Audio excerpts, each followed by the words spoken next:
भजो मुरली मनोहर नंद लाला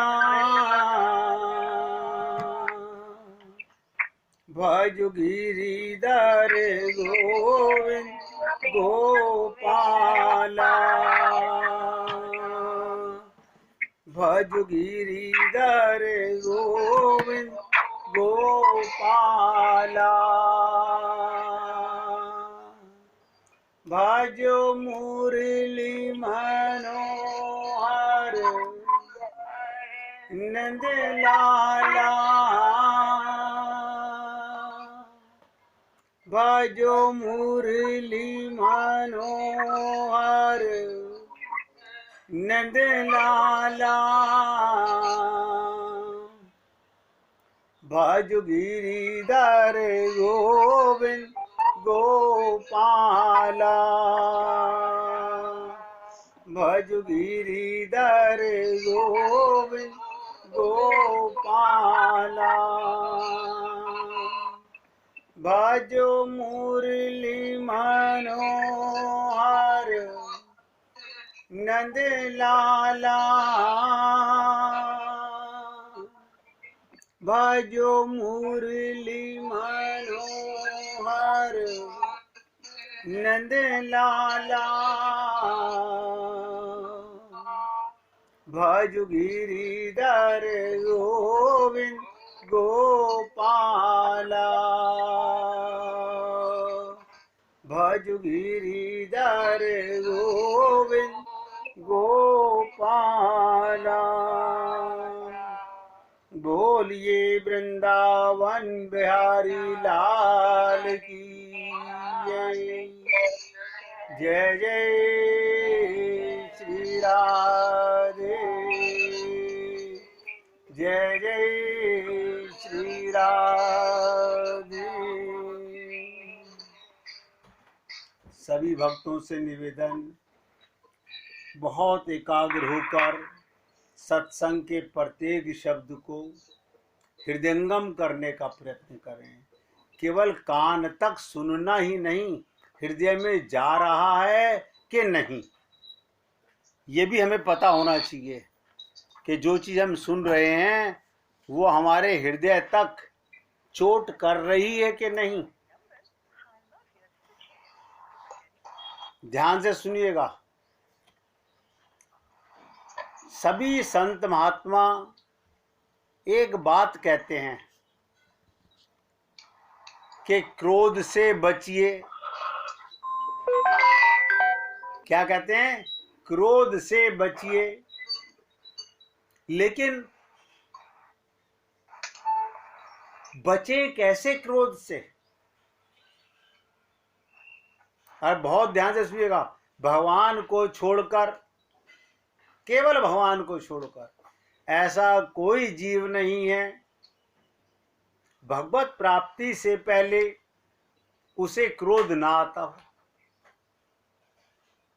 देखो, दोनों बातें बता रहा हूं। भगवान को छोड़कर ऐसा कोई जीव नहीं है जिसे भगवत प्राप्ति से पहले क्रोध ना आता हो। केवल ईश्वर ही एक ऐसा है, उसका सत्य संकल्प है। भगवान का सत्य संकल्प है। हमें लगता है कि भगवान ने हमारे साथ बुरा किया, हम भगवान पर भी क्रोध कर देते हैं। लेकिन भगवान तो सत्य संकल्प हैं।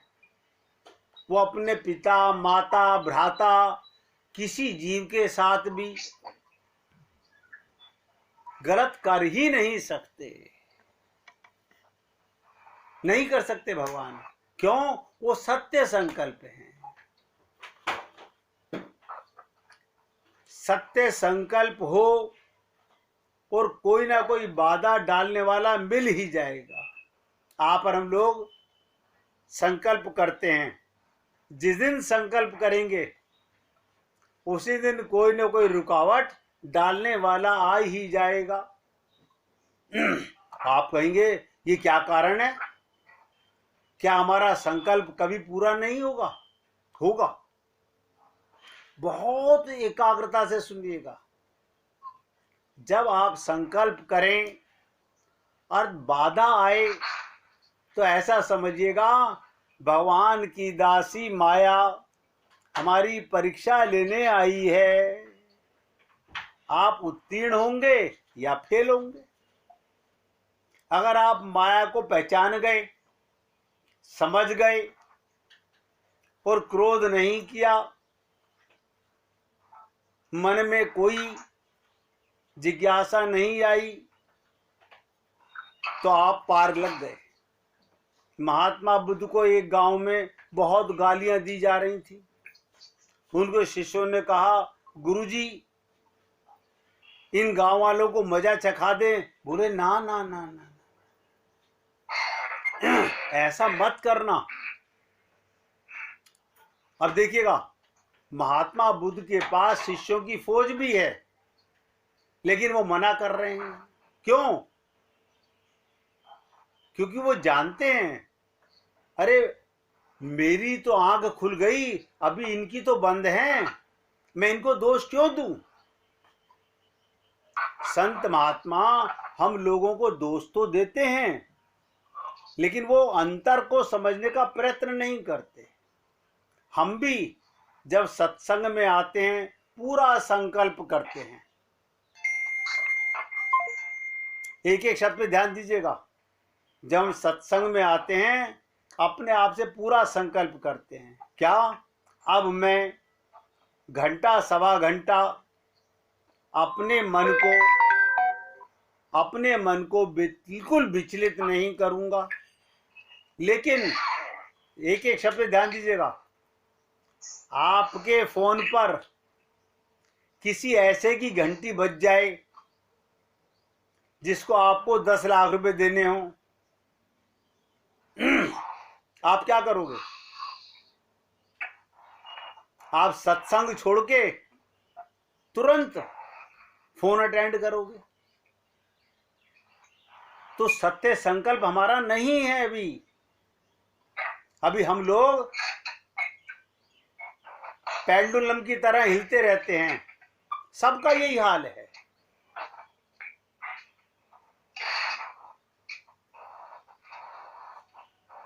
सत्य संकल्प हो जाए और कोई बाधा डालने वाला मिल जाए, और जैसे कोई बाधा डालेगा तो क्रोध आएगा, सुनिश्चित आएगा। और बता देता हूं, आप अमेरिका से इंडिया आए, क्या करने के लिए? हमारे को अयोध्या में जाके भगवान राम लला के दर्शन करने हैं, हमें वृंदावन में जाके भगवान के दर्शन करने हैं। हम यहाँ अपने गुरु के पास आए हैं। आ तो गए, लेकिन अगर आपका कोई खास रिश्तेदार आपको फोन करे तो आप नहीं समझ पाते कि तू संकल्प क्या करके आया था। हमारे एक जानने वाले, सुनिएगा, कनाडा से आए और उन्होंने अपनी पत्नी को साफ साफ कहा कि देखो देवी, मैं दिल्ली जा रहा हूं, मैं अपने गुरु और प्रभु के अलावा कहीं नहीं जाऊंगा। आप किसी को बताना ही मत कि मैं इंडिया आया हूं या मैं दिल्ली आया हूं। उसने कहा ठीक है, पत्नी ने कहा ठीक है। जैसे एयरपोर्ट पर उतरे, पत्नी की बहन का फोन आ गया।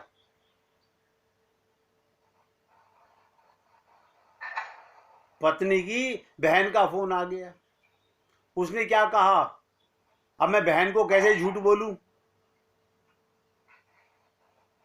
उसने कहा मैं तो बस अभी एयरपोर्ट पे उतरी हूं और हमारा इतने दिन का प्रोग्राम है, मैं आपसे अवश्य मिलूंगी। ये मैं उनकी बता रहा हूं जिनको मैं जानता हूं। उसने पति से कहा कि आपको मेरी बहन के यहाँ 3 दिन के लिए चलना पड़ेगा। उसने कहा देवी, मैं आपको मना नहीं कर रहा, आप चाहो तो 30 दिन जाके भी रह सकती हो, लेकिन मेरा सत्य संकल्प है, मैं इससे अडिग नहीं होऊंगा। हम लोग क्या एडजस्टमेंट करते हैं, सुनिएगा। कहीं गए, यहां आए तो हैं ही, यहां आए तो हैं ही, ये काम भी करते चलते हैं। एक गुरुजी से शिष्य बार बार पूछा करते थे, गुरुजी आप हमारी स्टेट में कब आ रहे हो? बोले भाई जब आऊंगा तो सबको इतला कर दूंगा। गुरुजी का उस स्टेट में 3 साल के बाद जाना हुआ, और 3 साल में कम से कम 100 शिष्यों ने उनको फोन किया, गुरुजी एक बार तो आ जाइए, गुरुजी एक बार तो आ जाइए। जब गुरुजी ने सबको मैसेज डाल दिया तो सब जने आपस में पूछ रहे हैं, इनको किसने बुलाया है? मैंने तो बुलाया नहीं है। तुमने बुलाया है? वो कह रहे हैं मैंने भी नहीं बुलाया है। चलो शुक्र, हम तो बच गए। अब वो कितने दिन रुकेंगे यहाँ पर? 15 दिन रुकेंगे। चलो ठीक है, एक दिन हो जाएंगे। आप सोचिए इन बातों को, क्या कारण है? जितने जगत गुरु हुए संसार में, सबके यहाँ पर, कोई इंग्लैंड से आ रहा है, कोई जर्मनी से आ रहा है, कोई कनाडा से आ रहा है, कोई ऑस्ट्रेलिया से आ रहा है।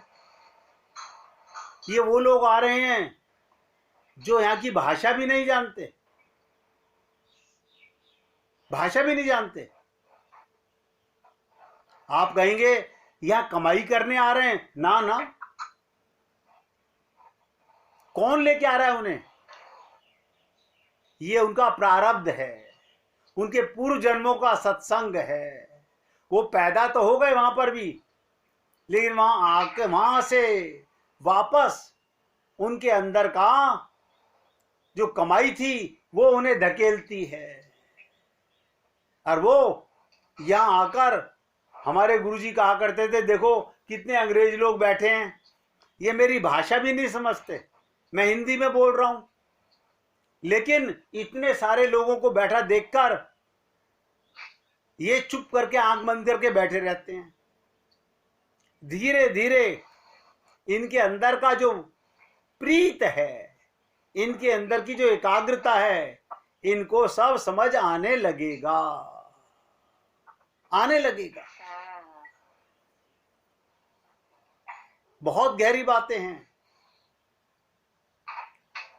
क्रोध माने क्या होता है?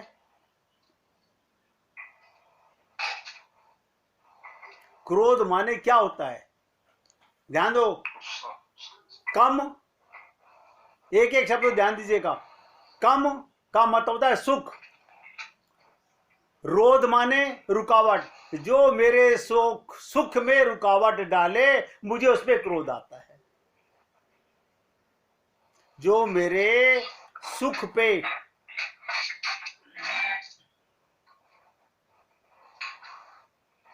जो मेरे सुख पे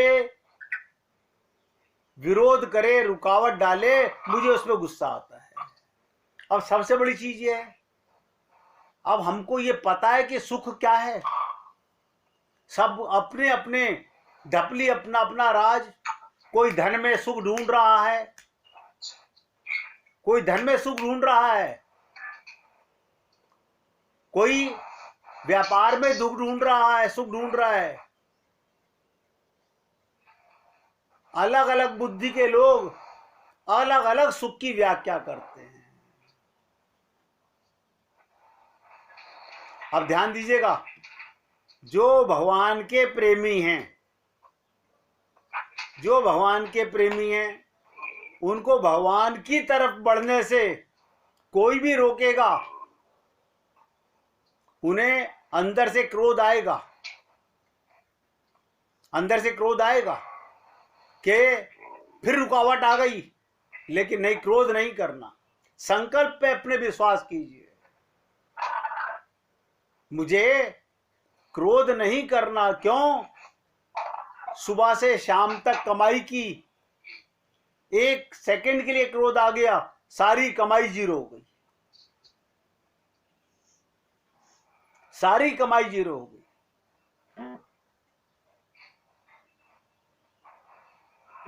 सुख पर बांध, नोट कीजिएगा, क्रोध माने सुख पर बांध। जो आपके सुख पर रुकावट पैदा करे उसे क्रोध कहते हैं। अब सबका अंतर है, सब अपने अपने सुख का अलग अलग व्याख्या करते हैं। कोई शरीर का सुख, कोई इंद्रियों का सुख, कोई परिवार का सुख, कोई रिश्तेदारों का सुख। अब देखिएगा, चुगलखोरों को चुगली करने में, चुगली सुनने में सुख आता है, ये भी सुख है। चुगलखोरों को चुगली करने में, चुगली सुनने में सुख आता है। जो भगवान के प्रेमी हैं उन्हें भगवान की चर्चा में सुख आता है। अभी तो हम ये भी नहीं समझ पाते, अभी तो हम ये भी नहीं समझ पाते। आप सोचिएगा, आपके पास किसी का फोन आया हुआ है और उसी समय आपके पास आपके गुरु का फोन आ जाए, तो आप क्या करोगे? क्योंकि हमें पता नहीं है, हमें पता नहीं है, हम अपनी बुद्धि के गुलाम हैं। हमें अपने सुख की चिंता है, मुझे किसमें मजा आ रहा है। आप सोचिएगा, अगर भगवान आपकी ओर हाथ बढ़ाए और उसी समय माता पिता हाथ बढ़ाएं तो किधर जाना चाहिए? ये आपकी अपने सुख की पहचान है। भगवान सबको पुकार रहा है, चले आओ, चले आओ। लेकिन हम लोग इस माया के जंजाल में ऐसे जकड़ चुके हैं कि आगे बढ़ना ही नहीं चाहते। तो सुख का जो अवरोध हो जाएगा, क्योंकि सुख निकलने का रास्ता हृदय से होता है, सुख हृदय से होता है। अब आप सोच लीजिएगा, हृदय में प्रभु प्रेम है, गुरु प्रेम है, या माया प्रेम है, शरीर प्रेम है, इंद्रियां प्रेम है?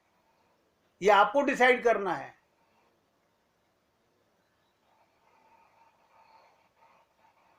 हृदय में जब दुश्मन आकर खड़ा हो जाएगा सुख के मुहाने पर, तो आग लग जाएगी। मेरे सुख में इसने रुकावट कैसे पैदा की?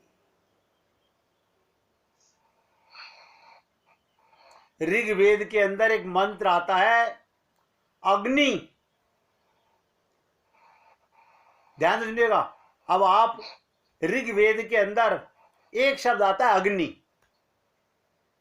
अब आप कहेंगे अग्नि माने तो आग होती है। दूसरा संत कहेगा अग्नि माने तो प्रकाश होता है। अब ध्यान से सुनिएगा, जो किसी गुरु का शिष्य होगा, उसे पढ़ा हुआ होगा, गुरु ने बताया होगा, अग्नि माने अकेलापन लिखा हुआ है इसमें।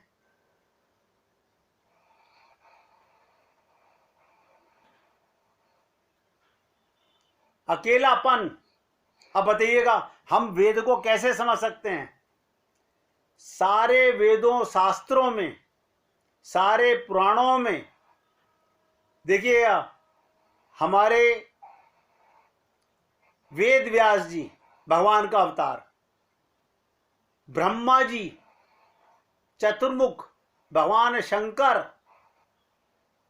और जितने जगत गुरु हुए, जब वेद व्यास की बात आ जाती है, नारद जी की बात आ जाती है, उसके बाद किसी अलग से गुरु की बात करने की जरूरत नहीं है, सब उसमें आ गए।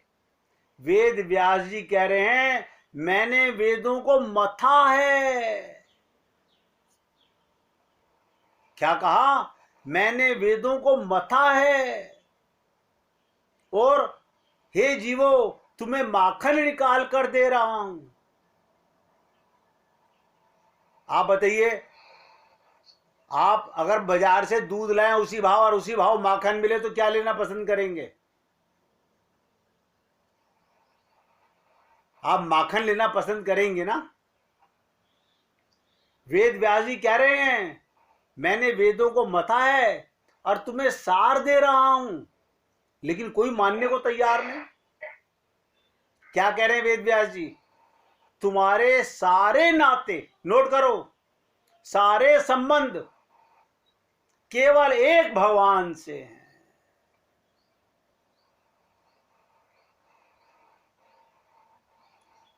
पुराण में मंत्र आता है, त्वमेव माताश्च पिता त्वमेव, त्वमेव बंधुश्च सखा त्वमेव, त्वमेव विद्याश्च द्रविणम त्वमेव, त्वमेव सर्वम मम देव देवा।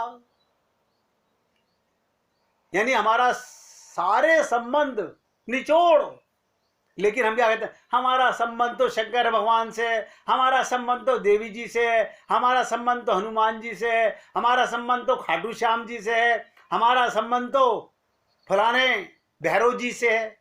अरे बाबा, इन सबका संबंध भगवान से है, ये स्वयं कह रहे हैं, शंकर जी कह रहे हैं, सारे देवी देवता कह रहे हैं। लेकिन हम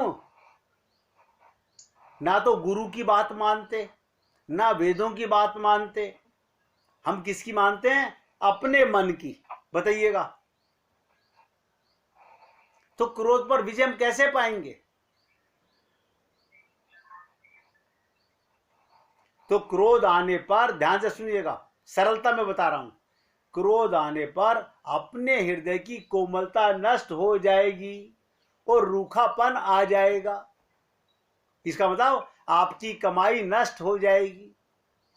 जैसे क्रोध आया, हे राम, सुबह से शाम तक बड़ी मुश्किलों में भगवान का प्रेम कमाया। एक कुत्ता भौंक रहा था, मेरे को डिस्टर्बेंस, मैंने उठा करके डंडा मार दिया, कर दिया ना क्रोध, सारी कमाई 0/100 हो गई। एक सेठ जी अपने घर में भगवान श्री कृष्ण के भजन सुन रहे थे, ध्यान से सुनिएगा। उसी टाइम उनका बच्चा छोटा रोने लगा।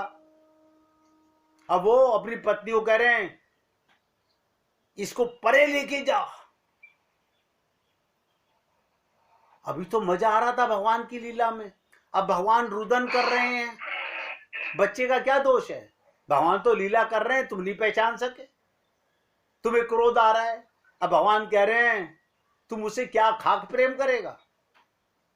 जब तू यही नहीं समझ सका, इस बालक में भी तो मैं ही रो रहा था, बालक में भी भगवान है, हमारी माता में भी भगवान है, हमारे पिता में भी भगवान है। इसलिए मैंने कहा क्रोध आने पर अपने हृदय की कोमलता नष्ट हो जाएगी और रूखापन आ जाएगा, सारी कमाई 0/100 हो जाएगी। यानी सुख का स्रोत बंद हो गया। बड़े भाग्य मानुष तन पावा। बड़ी मुश्किलों में तो हमको सुखदाता का एहसास होने लगा, सुखदाता का एहसास होने लगा। बहुत से लोग कहते हैं हम पर्वत पे जाकर के ध्यान लगाएंगे, साधना करेंगे, वहां क्रोध किस पे करोगे? वहां टेस्ट कैसे करोगे? जब घर में आओगे तो टेस्ट होगा। जहां कोई तुम्हारे सुख में रुकावट डालेगा और फिर क्रोध ना आए, तब समझिएगा मैं पास हो गया।